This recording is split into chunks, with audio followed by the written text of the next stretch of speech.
When worlds collide, the result is spectacular, and astronomers think they've detected the aftermath of such an event around another star. The Hidden Universe Showcase explores exciting new results in infrared astronomy from NASA's Spitzer Space Telescope.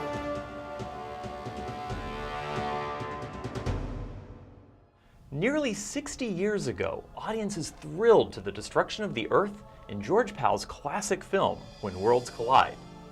Now, the idea of a planetary smash-up is a staple of science fiction, but can it really happen? Astronomers using NASA's Spitzer Space Telescope actually think they've seen the aftermath of such a collision around another star. And it can help us understand similar calamities that happened long ago, right here in our own solar system. The story unfolded as Dr. Casey Liss and his team studied disks around young stars. Once planets have formed, astronomers think there are a lot of leftover asteroids in the system. They occasionally slam together and produce dusty debris.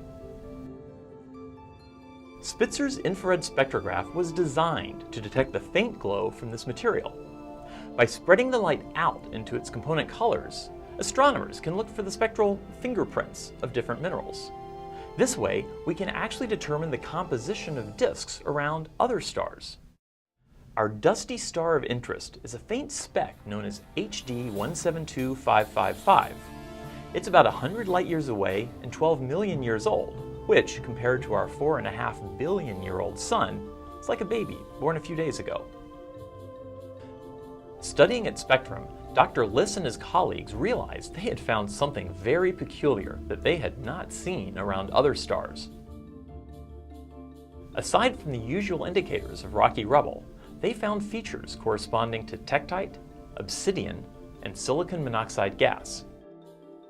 What's strange is that tektite and obsidian are formed from molten materials.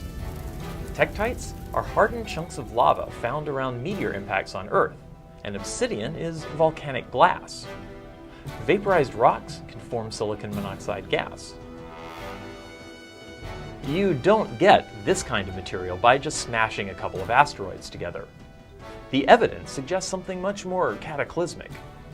Imagine what would happen if our moon slammed at high velocity into a Mercury-sized planet.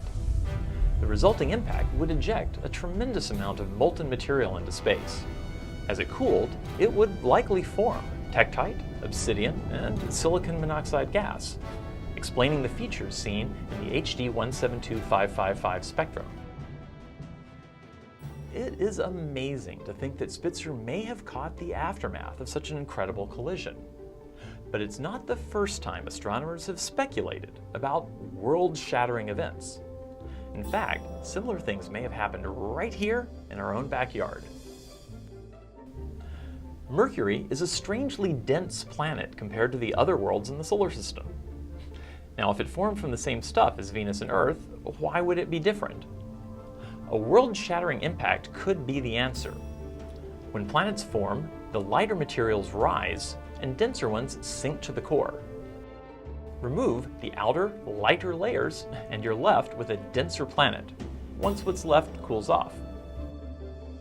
Looking to our neighbor Mars, we see a massive impact scar in its southern hemisphere. This area, known as the Hellas Basin, must have formed from an asteroid impact long ago.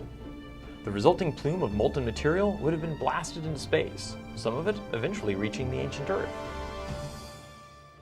Even closer to home, most astronomers believe our own moon was formed in a similar cataclysm.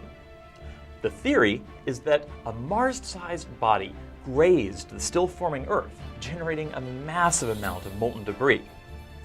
The orbiting rubble would eventually clump together, forming the moon. The tektite and obsidian debris from such massive impacts would not last long around our sun or others. Solar winds and gravitational interactions tend to sweep away the dust over time, and in a few tens of thousands of years, the evidence would be erased. In the long history of our solar system, that's hardly a blink of the eye. The evidence may be long gone here, but seeing what may happen when worlds collide around a nearby star shows us it's not just science fiction after all. For the Spitzer Science Center, I'm Dr. Robert Hurt, reminding you there's a hidden universe just waiting to be discovered. The Hidden Universe is produced by the Spitzer Science Center at the California Institute of Technology in Pasadena. The Spitzer mission is managed by NASA's Jet Propulsion Laboratory.